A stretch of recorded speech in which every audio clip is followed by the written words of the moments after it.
हरे कृष्णा, राधे राधे। तो आज हम लोग जो शुरू करने जा रहे हैं, जैसा कि आप लोग को बताए हैं कि बुक प्लस एकेडमी जो है वो अपने ऐप पर और साथ में अपने यूट्यूब चैनल्स पर जो भी नीट और जेई के स्टूडेंट्स हैं उनके लिए पूरे साल वीडियो अपलोड करने वाली है। आप हमसे क्या कर सकते हैं, लाइव क्लास के थ्रू भी जुड़ सकते हैं और प्लस में रिकॉर्डेड क्लास के साथ में आप क्या कर सकते हैं, जुड़ सकते हैं। इसमें कोई भी किसी तरीक़ा का इंटरफेयर नहीं किया जा सकता है, ठीक है ना। तो आप अगर नीट का एग्ज़ाम देना चाहते हैं और जेई का एग्ज़ाम लिखना चाहते हैं 2026 में, तो इसके लिए आप बुक प्लस एकेडमी को क्या कर सकते हैं, डाउनलोड कर सकते हैं और बुक प्लस एकेडमी को सब्सक्राइब भी कर सकते हैं। तो डाउनलोड करना है अगर बुक प्लस एकेडमी को, तो आपको आना पड़ेगा कहाँ पे, प्ले स्टोर पे आना पड़ेगा जी। आप प्ले स्टोर पर जाके बुक प्लस एकेडमी को टाइप कीजिए और बुक प्लस एकेडमी से क्या कर जाइए, डाउनलोड करके जुड़ जाइए, ठीक है जी। और नहीं तो आप क्या कर सकते हैं कि हमसे यूट्यूब के थ्रू भी क्या कर सकते हैं, जुड़ सकते हैं, ठीक है। तो ये बात रहा कि हम कहाँ कहाँ अवेलेबल है, कहाँ कहाँ तक अवेलेबल नहीं है, ठीक है।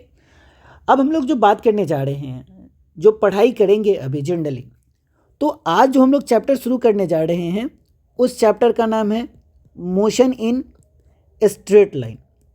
यानी क्या चैप्टर का क्या नाम है जी, मोशन इन स्ट्रेट लाइन।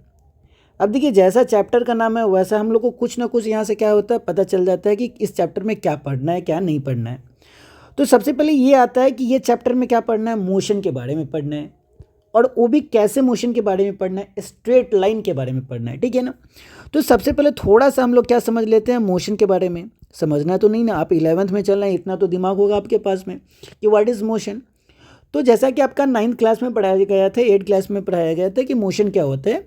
तो मोशन को क्या बोला जाता है कि when an object changes their position with respect to time, ठीक है जी। यानी जब कोई भी क्या करता है, कोई भी ऑब्जेक्ट कहने का मतलब होता है यहाँ पे कि आप क्या कर सकते हैं, ऑब्जेक्ट के केस में आप मान लें ट्रक ले सकते हैं, ठीक है ना, कार ले सकते हैं, खुद आ सकते हैं ह्यूमन, ठीक है, आप बैलगाड़ी ले सकते हैं, ठीक है ना, कुछ भी ले सकते हैं जिसको हम ऑब्जेक्ट बोलते हैं। अब देख भैया, यहाँ पर फिजिक्स पढ़ते हैं, तो फिजिक्स पढ़ने में क्या होता है, कुछ भी ले सकते हैं, रैंडम ऑब्जेक्ट की जगह पर कुछ भी ले सकते हैं, ठीक है ना जी। तो मान ले यहाँ पे कि मान लेते हैं हम लोग क्या, कि खुद से एग्जांपल लेते हैं, ठीक है ना, डेली लाइफ से एग्जांपल लेते हैं। मान ले कि तुम्हारा क्या है, घर है यहाँ पे, ठीक है, यानी पॉइंट ए पर मान लेते हैं घर है, और पॉइंट बी पर क्या है, तुम्हारा स्कूल है, ठीक है। अब तुमको क्या करना है कि तुम्हारा जो स्कूल है वो 9 AM से स्टार्ट होती है, ठीक है, और तुमको क्लास पकड़ना है, स्कूल जाना है। तुम्हारा घर का है, इसके बीच का जो स्कूल और तुम्हारे घर का जो डिस्टेंस है, मान लेते हैं कि 5 किलोमीटर है, ठीक है जी। यानी तुम्हारे घर और स्कूल का डिस्टेंस कितना है, 5 किलोमीटर है। तो बता कि अगर घर से निकलना है, अगर स्कूल ऑन टाइम अगर पकड़ना है, तो स्कूल ऑन टाइम पकड़ने में क्या करना पड़ेगा तुमको, कि 9 बजे है तो हमको क्या करना पड़ेगा, या तो 8:50 में निकलना पड़ेगा या तो 8:40 में निकलना पड़ेगा, ठीक है ना।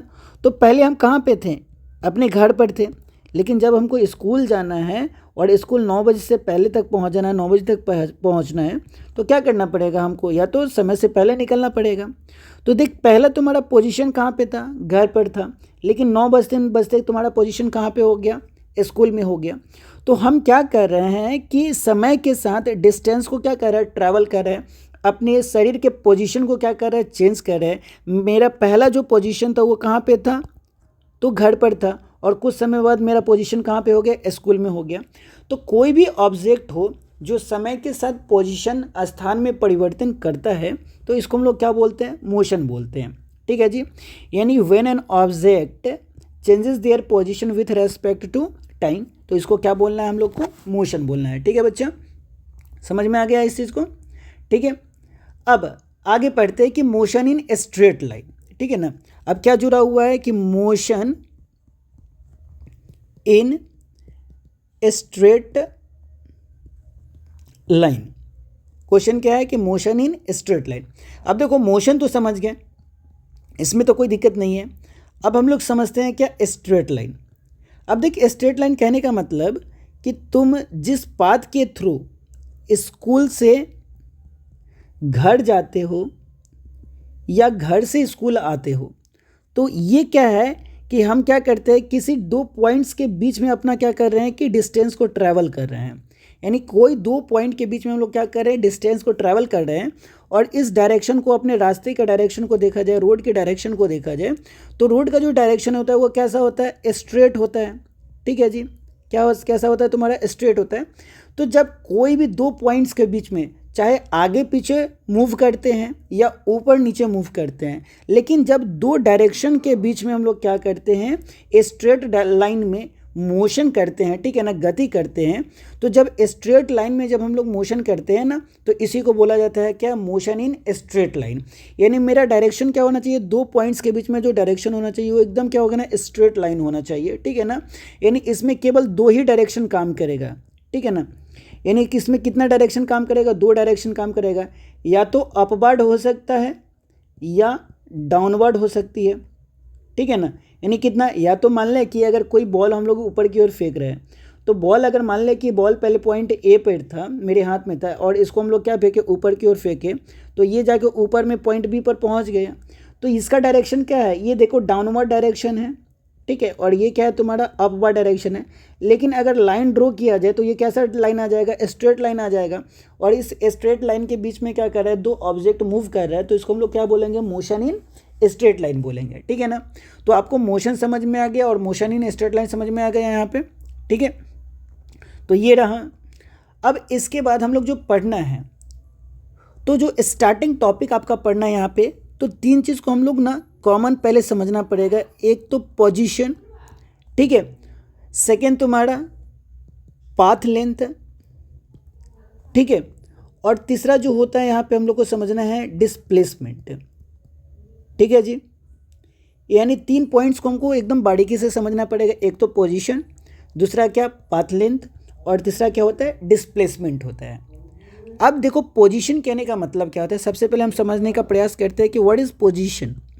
ठीक है, तो पोजीशन कहने का मतलब कि एक छोटा सा एग्जांपल लेते हैं कि मान ले कि तुम पहले क्या था, कि बार बार हम एग्जांपल क्यों लेते हैं, क्योंकि ये रिलेट कर पाओगे। मान ले तुम्हारा जो पोजीशन था, तुम जो थे वो पहले कहाँ पे थे, घर पर थे। ठीक है ना, फिर कुछ समय बाद कहाँ पे चले गए, स्कूल में चले गए। ठीक है ना, तो पोजीशन कहने का मतलब तुम्हारा बॉडी का जो पोस्चर है, तुम्हारा जो बॉडी है तुम्हारा, वो किस पॉइंट पर है। ठीक है ना, किस पॉइंट पर तुम्हारा बॉडी लाइक कर रहा है, किस पॉइंट पर तुम बैठे हो, कहाँ से उठकर तुम जा रहे हो। तो घर से जा रहे हो स्कूल, तो तुम्हारा पोजीशन पहले कहाँ पे था, घर पर था। लेकिन जब स्कूल चलेगा तो तुम्हारा पोजीशन कहाँ पे आ गया, स्कूल में आ गया। तो ये बात करता है तुम्हारा क्या, पोजीशन का। ठीक है ना, तो पोजीशन ऐसे समझ सकते हैं हम लोग।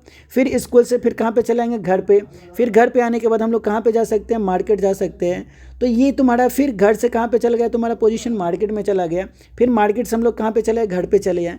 तो तुम्हारा पोजीशन ये समझ में आ गया कि पोजीशन कहने का मतलब क्या होता है। ठीक है ना, पोजीशन के बाद हम लोग का जो टॉपिक है वो समझना सबसे ज़्यादा अब जरूरी क्या है, पाथ लेंथ के बारे में। देखो पाथ लेंथ, ठीक है, पाथ लेंथ क्या होता है, what is the meaning of path length. तो देख यहाँ पे कि पाथ लेंथ कहता है कि मान ले कि पॉइंट ए है, ठीक है, और ये पॉइंट बी है। ठीक है, पॉइंट ए, ये पॉइंट बी, ये तुम्हारा पॉइंट रहा सी, ये तुम्हारा पॉइंट रहा डी।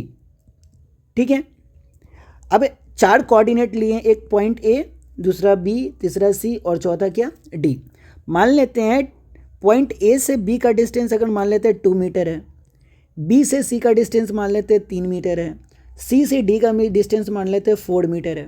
ठीक है ना, तो ये क्या है कि डिस्टेंस हम लोग मान रहे हैं कि point A, point B, point A से बी का डिस्टेंस कितना, 2 मीटर है। पॉइंट बी से सी का डिस्टेंस कितना है, 3 मीटर है। सी से डी का डिस्टेंस कितना है तुम्हारा, 4 मीटर है। और मान ले कि तू चलना कहाँ से शुरू किया, पॉइंट ए से तुम चलना शुरू किया और कहाँ पे पहुँच गए, पॉइंट बी पर। कहाँ पे पहुँचे, पॉइंट बी पर। फिर पॉइंट बी से तुम्हारा पॉइंट सी पर चलना शुरू किया, ठीक है ना, और सी पर पहुँच गए। फिर सी से उठकर कहाँ पे पहुँच गए, तुम्हारा डी पर पहुँच गए। ठीक है ना, अब तुमसे पूछा जाए कि पाथ लेंथ कितना होगा, ठीक है, तो पाथ लेंथ कुछ नहीं है बल्कि जो डिस्टेंस हम लोग ट्रैवल किए हैं, टोटल डिस्टेंस है, यानी जितना हम लोग डिस्टेंस ट्रैवल किए हैं ना, उसी को क्या बोला जाता है, तुम्हारा पाथ लेंथ बोला जाता है। क्या बोला जाएगा, पाथ लेंथ। तो पाथ लेंथ को हम ऐसे बोल सकते हैं कि द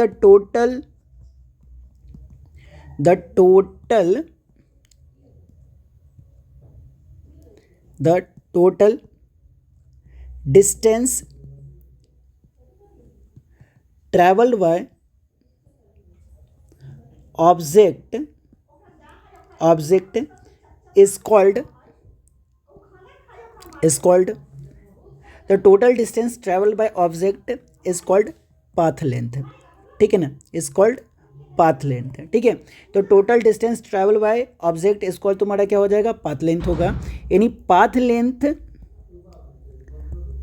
लेंथ, ठीक है, इज इक्वल टू, तो क्या हो जाएगा तुम्हारा टोटल डिस्टेंस हो जाएगा। कितना डिस्टेंस होगा, टोटल डिस्टेंस होगा। पाथ लेंथ बराबर क्या हो जाएगा, टोटल डिस्टेंस हो जाएगा, ठीक है जी। तो ये तुम्हारा अगर इसी में क्वेश्चन में पूछा जाए कि तुम्हारा डिस्टेंस टोटल पाथ लेंथ कितना होगा, तो ए से बी तक चल के गए तो 2 मीटर, ठीक है, बी से सी तक चल के गए तो 3 मीटर, सी से डी तक चल के गए तो कितना metre, 4 metre.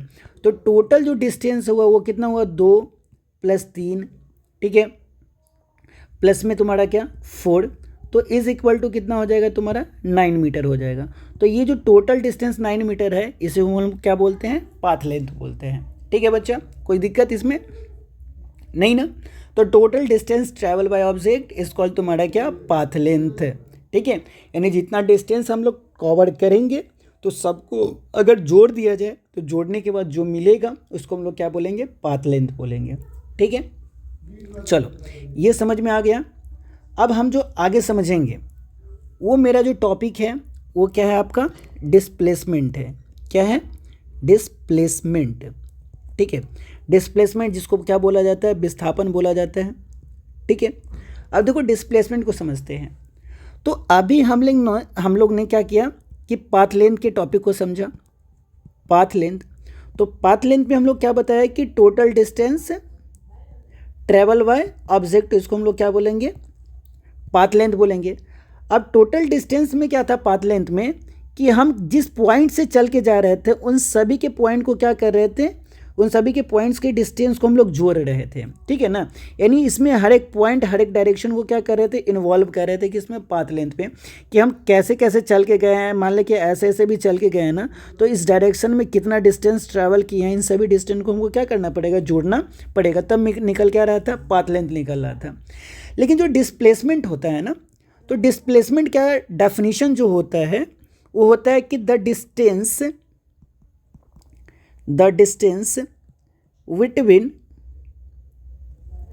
2 points, the distance between 2 points are called displacement, ठीक है। The distance between 2 points are called क्या तुम्हारा, डिस्प्लेसमेंट, यानी 2 पॉइंट्स के बीच का जो डिस्टेंस होता है, ठीक है ना, यानी 2 पॉइंट्स के बीच का जो डिस्टेंस होगा, मान ले कि पॉइंट ए है और ये पॉइंट क्या है तुम्हारा, बी है, और इस दोनों के बीच का डिस्टेंस मान लेते हैं 40 किलोमीटर है, और हम पॉइंट ए से चलकर कहाँ पे गए तुम्हारा, पॉइंट्स बी पर पहुँचे, और तुमसे अगर पूछ दिया जाए कि बताए कि टोटल डिस्प्लेसमेंट कितना होगा, तो टोटल डिस्प्लेसमेंट निकालने के लिए हमको क्या करना पड़ेगा, जिस पॉइंट से चले हैं उस पॉइंट, ठीक है ना, यानी जहाँ से चलना शुरू किया उस पॉइंट और जहाँ पे पहुँचे हैं उस पॉइंट को हमको क्या करना पड़ेगा, याद करना पड़ेगा। कि मान लें कि पॉइंट ए से चलना शुरू किया और पॉइंट बी पर पहुँचे, तो इसके बीच में कितना डायरेक्शन लिए वो कोई मतलब उससे नहीं है, बल्कि पॉइंट ए से चलना शुरू किया और पहुँचे कहाँ पे, पॉइंट बी पर पहुँचे, तो इसके बीच का जो डिस्टेंस होगा ना उसको क्या बोलेंगे हम लोग यहाँ पे, डिस्प्लेसमेंट बोलेंगे। यानी the distance between 2 points are called क्या तुम्हारा, डिस्प्लेसमेंट, ठीक है। अब आगे चलते हैं, यहाँ पे कैलकुलेटिव करते हैं। तो डिस्प्लेसमेंट का जो फार्मूलाज हो जाएगा, डिस्प्लेसमेंट का जो फार्मूलाज हो जाएगा वो क्या हो जाएगा, final distance minus initial distance, ठीक है। यानी डिस्प्लेसमेंट का फार्मूलाज क्या होगा, अगर निकालना हो तो final distance minus initial distance. जैसे इसी इक्वेशन में, इसी क्वेश्चन में हम लोग अगर ले सकते हैं तो मान लें कि अगर तुम पॉइंट ए पर थे तो तुम्हारा डिस्टेंस कितना था, 0 था, और पॉइंट बी पर पहुँचे तो इसके बीच का डिस्टेंस मान लेते हैं कि पॉइंट बी पर पहुँचते पहुँचते इसका डिस्टेंस कितना हो गया, 14 मीटर हो गया। तो तुमसे पूछा जाएगी कितना डिस्प्लेसमेंट होगा, तो तुमको करना क्या पड़ेगा, तो करना कुछ नहीं पड़ेगा बल्कि ये करना पड़ेगा हमको कि इस फार्मूला जो है डिस्प्लेसमेंट का, जो फार्मूलाज है, ये डिस्प्लेसमेंट का जो फार्मूलाज है ना, उसको अप्लाई करना पड़ेगा। तो क्या हो जाएगा यहाँ पे, final distance minus initial distance, यानी फाइनल डिस्टेंस माइनस क्या हो जाएगा तुम्हारा, इनिशियल डिस्टेंस। तो फाइनल डिस्टेंस कितना है तुम्हारा, 14 मीटर है, और इसमें माइनस कितना कर देंगे, इनिशियल डिस्टेंस कितना था, 0 मीटर था, तो आएगा तो मेरा कितना हो जाएगा, 14 मीटर हो जाएगा। तो इसको हम लोग क्या बोलेंगे, डिस्प्लेसमेंट बोलेंगे, ठीक है ना, यानी क्या बोलेंगे इसको हम लोग, डिस्प्लेसमेंट बोलेंगे। अब एक चीज़ क्या करना है तुम्हारा, याद करने वाली चीज़ है, इसको तुम नोट डाउन कर लेना, ठीक है ना, नोट्स में लिख लेना इसको। यहाँ पर लिखना, याद करना कि the displacement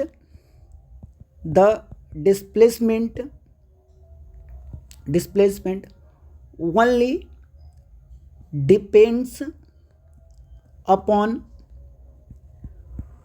final and initial point, ठीक है ना। यानी कहने का मतलब क्या है कि जो डिस्प्लेसमेंट होता है वो डिस्प्लेसमेंट केवल किस पर डिपेंड करता है, तुम्हारा फाइनल पॉइंट और इनिशियल पॉइंट्स पे। ये डिपेंड ये नहीं करता है कि हम किस रास्ते से चल कर आए हैं और किस रास्ते से चल कर नहीं आए हैं, बल्कि क्या होता है कि जो डिस्प्लेसमेंट होता है वो मेजॉरिटी में क्या होता है कि फाइनल डिस्टेंस और इनिशियल डिस्टेंस पर डिपेंड करता है, ठीक है ना। जैसे हम क्वेश्चन यहाँ पर देखते हैं कि मान लें कि एक सर्कल है ऐसे, ठीक है, ये मान लिया क्या एक सर्कल है और इसको 4 पार्ट में हम क्या कर देते हैं, डिवाइड कर देते हैं।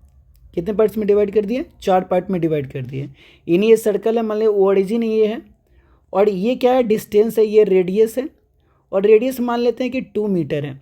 तो अगर ये रेडियस 2 मीटर हुआ तो ये भी क्या हो जाएगा 2 मीटर, ये भी क्या हो जाएगा 2 मीटर, और ये भी क्या हो जाएगा तुम्हारा रेडियस 2 मीटर। तो रेडियस कितना हो गया यहाँ पे, 2 मीटर हो गया, ठीक है बच्चों। अब मान ले कि पॉइंट ए पर तुम खड़े थे, ठीक है ना, और पॉइंट ए से चलकर तुम कहाँ पे पहुँचे, पॉइंट बी पर पहुँचे, फिर पॉइंट बी से चलकर कितना पे पहुँचे, पॉइंट सी पर पहुँचे, ठीक है। तो अगर पूछ दिया जाए कि ए और सी के बीच का जो डिस्प्लेसमेंट है वो कितना होगा, ठीक है, अगर तुमसे क्वेश्चन क्या कर दिया जाए कि पॉइंट ए और पॉइंट सी के बीच का जो डिस्प्लेसमेंट है वो बताओ कि कितना होगा, तो क्या करना पड़ेगा तुमको कि ये पॉइंट अगर डिस्प्लेसमेंट पूछता है पॉइंट ए से कहाँ पे, पॉइंट सी के बीच में, तुमको कुछ करना नहीं है यहाँ पे, हमको केवल क्या देखना है, अपना इनिशियल पॉइंट देखना है। तो ये मेरा क्या हो गया, इनिशियल पॉइंट्स हो गया, ठीक है ना जी, और ये मेरा क्या हो गया, फाइनल पॉइंट्स हो गया। ये क्या हो गया तुम्हारा फाइनल पॉइंट, और ये क्या हो गया तुम्हारा इनिशियल पॉइंट, ठीक है। तो हमको करना क्या है कि देख यहाँ से यहाँ तक की दूरी कितनी है, 2 मीटर है, ठीक है ना। तो यहाँ से यहाँ तक की भी दूरी कितनी मीटर है, 2 मीटर है। तो पॉइंट ए से लेके ओ तक का डिस्टेंस क्या है तुम्हारा, यहाँ पे पॉइंट ओ से लेके ए तक का डिस्टेंस कितना, तो 2 मीटर, और फिर ओ से लेके सी तक का डिस्टेंस कितना है, 2 मीटर है। तो दोनों को जोड़ देंगे तो कितना आ जाएगा तुम्हारा 4 मीटर। तो ए और सी के बीच का डिस्टेंस कितना हो जाएगा, 4 मीटर होगा। और ना कि हमको क्या करना पड़ेगा, इसलिए अब समझा रहे हैं यहाँ पे कि डायरेक्ट हमको क्या बोले कि इनिशियल पॉइंट पर ध्यान देना है और फाइनल पॉइंट्स पर ध्यान देना है, ठीक है ना। इनिशियल पॉइंट और फाइनल पॉइंट से कि जहाँ से चलना शुरू किए तो और जहाँ पे पहुँचे, तो इनिशियल पॉइंट ये रहा और फाइनल पॉइंट ये रहा। तो ये तुम्हारा क्या है कि ए, ठीक है, देखिए यहाँ पे यानी ए से ओ के बीच का डिस्टेंस कितना था, 2 मीटर था, ठीक है ना, और ओ से सी का डिस्टेंस कितना था, 2 मीटर था, ठीक है ना। तो दोनों को जोड़ देंगे तो कितना आ जाएगा तुम्हारा 4 मीटर आ जाएगा। तो ये 4 मीटर मेरा क्या मिल जाएगा तुम्हारा, यहाँ पे डिस्प्लेसमेंट मिल गया। क्या मिल गया तुम्हारा, डिस्प्लेसमेंट मिल गया। लेकिन इसी क्वेश्चन को अगर थोड़ा सा बढ़ाया जाए, थोड़ा सा कॉम्प्लेक्स किया जाए, तो तुमको अगर मान लें कि फिर ये सर्कल दे दे ऐसे करके, ठीक है, एक सर्कल मान ले, ये रफली है, ठीक है, और इसको फिर कितने पार्ट्स में डिवाइड कर देते हैं, 4 पार्ट्स में हम लोग यहाँ पे डिवाइड कर देते हैं, ठीक है, ये डिवाइड कर दिए। और हर रेडियस क्या है, रेडियस हम लोग कितना मान लिए यहाँ पे 2 मीटर मान लिए, तो रेडियस ये क्या हो गया तुम्हारा 2 मीटर हो गया, ठीक है भैया। अब तुम क्या करो कि तुम पॉइंट ए पर थे और ए से चल के कहाँ पे गया तुम्हारा बी पर चल के गया, बी से कहाँ पे चल के गया तुम्हारा सी पर, सी से कहाँ पे चला गया तुम्हारा डी पर चला गया, ठीक है ना, और डी से फिर रिटर्न कहाँ पे चला गया तुम्हारा पॉइंट्स ए पर। यानी इनिशियल पॉइंट मेरा कहाँ पे था, ए था, और फाइनल पॉइंट्स भी कहाँ पे हो गया तुम्हारा ए पर हो गया। और इस केस में अगर पूछ दिया जाए कि मेरा इनिशियल पॉइंट यानी ए से चलना शुरू किए, फिर बी पर गए, फिर सी पर गए, फिर डी पर गए, और फिर कहाँ पे चला है तुम्हारा ए पर चला आया, तो टोटल डिस्प्लेसमेंट कितना होगा, टोटल डिस्प्लेसमेंट कितना होगा, ठीक है। तो क्या बताओगे कितना होगा। तो इस कंडीशन में याद रखना कि जहाँ से हम लोग शुरू करते हैं चलना और फिर वहीं पर अगर पहुंच जाते हैं, यानी इनिशियल पॉइंट और फाइनल पॉइंट है, ठीक है ना, अगर इनिशियल पॉइंट और फाइनल पॉइंट दोनों अगर सेम हो तो मेरा जो डिस्प्लेसमेंट होगा वो क्या हो जाएगा, 0 हो जाएगा, ठीक है, क्या हो जाएगा यहाँ पे 0 हो जाएगा। यानी if in is final and initial point is same, then displacement is equal to 0। यानी क्या है, इनिशियल पॉइंट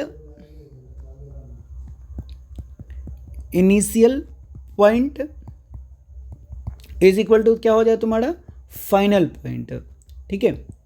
यानी इनिशियल पॉइंट और फाइनल पॉइंट दोनों अगर सेम हो तो डिस्प्लेसमेंट कितना हो जाएगा तुम्हारा 0 डिस्प्लेसमेंट। बात समझ में आया, ठीक है ना।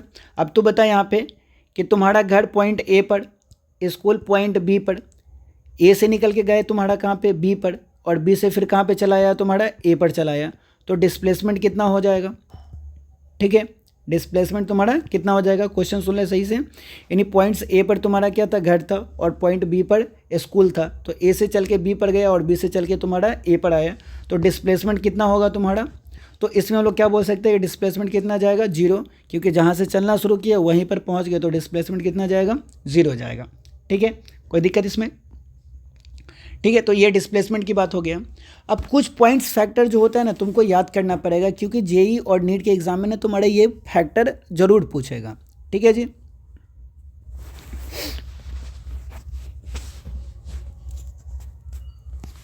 देखो यहाँ पे बताया जाता है कि ये एनसीईआरटी का तुम्हारा लाइन है, ठीक है, इसको बारीकी से याद करना है, एनसीईआरटी का लाइन है। बोलता है यहाँ पे कि the magnitude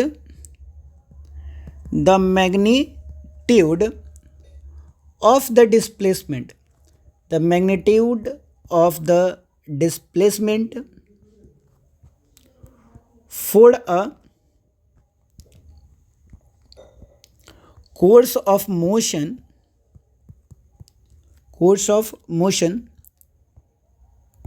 may be 0, but the path length cannot be 0। Path length can not be 0। यानी कहने का मतलब क्या है कि डिस्प्लेसमेंट भले ही कितना हो जाए 0 हो जाए, डिस्प्लेसमेंट कितना हो जाए 0 हो जाए, ठीक है। तो डिस्प्लेसमेंट 0 हो सकता है, लेकिन जो पाथ लेंथ है वो क्या हो सकती है 0 नहीं हो सकती है, ठीक है ना। तो डिस्प्लेसमेंट 0 हो सकता है, मे बी 0, ठीक है, लेकिन पाथ लेंथ जो होता है कैन नॉट बी 0, इसको याद रखना है, ठीक है ना। चल आगे देखते हैं थोड़ा सा और नेक्स्ट पॉइंट को देखते हैं, ठीक है। नेक्स्ट पॉइंट क्या बताता है तुम्हारा, तो यहाँ पे क्या बताता है कि नेक्स्ट पॉइंट जो तुम्हारा नोट करना है, ठीक है, याद करना है, वो मेजर पॉइंट क्या है यहाँ पे देख लेते हैं। तो देख कि the magnitude, the magnitude of displacement, the magnitude of displacement may or may not be equal to the path length, equal to the path length traversed by an object. ठीक है, यानी क्या बोलता है यहाँ पे कि the magnitude of displacement may or may not be equal to path length, यानी ये जो पाथ लेंथ है, जो टोटल डिस्टेंस ट्रैवल किया गया है, ठीक है ना, तो डिस्प्लेसमेंट हो सकता है, ठीक है, कि इस पाथ लेंथ का क्या हो जाए, इक्वल हो जाए, हो सकता है, ठीक है ना, 100% नहीं है, हो सकता है, मे बी ऐसा हो कि डिस्प्लेसमेंट किसके इक्वल हो जाए, पाथ लेंथ के इक्वल हो जाए, डिस्प्लेसमेंट किसके इक्वल हो जाए, तुम्हारा पाथ लेंथ के इक्वल हो जाए, बट ठीक है, डिस्प्लेसमेंट जो होता है, बट पाथ लेंथ जो होगी, ठीक है, यानी क्या बोलता है कि the magnitude of displacement may or may not be equal to path length है, यानी डिस्प्लेसमेंट जो है पाथ लेंथ का इक्वल भी हो सकता है और मे नॉट भी, यानी नहीं भी हो सकता है। ठीक है, तो इस पॉइंट्स को तुमको क्या करना है, याद करके रखना है। ठीक है, एक पॉइंट्स क्या है तुम्हारा, the magnitude of displacement for course of motions may be zero but the path length can not be zero, यानी डिस्प्लेसमेंट जीरो हो सकता है लेकिन पाथ लेंथ जीरो नहीं हो सकता है। ठीक है ना, यानी डिस्प्लेसमेंट जीरो हो जाएगा लेकिन पाथ लेंथ जो होता है वो जीरो नहीं होगा। उसके बाद क्या होगा तुम्हारा कि जो मैग्नीट्यूड ऑफ डिस्प्लेसमेंट होता है वो पाथ लेंथ के तो इक्वल होगा लेकिन हो भी सकता है और नहीं भी हो सकता है। ठीक है, ये कंडीशन पे डिपेंड करता है। ठीक है, तो ये हो गया तुम्हारा क्या, पोजीशन, पाथ लेंथ और डिस्प्लेसमेंट के बारे में हम लोग यहाँ पे क्या कर लिए, बात कर ली है। ठीक है, अब कोई भी दिक्कत हो तो बेहिचक कमेंट सेक्शन में पूछ सकते हो। तब तक के लिए अपना ध्यान रखिए।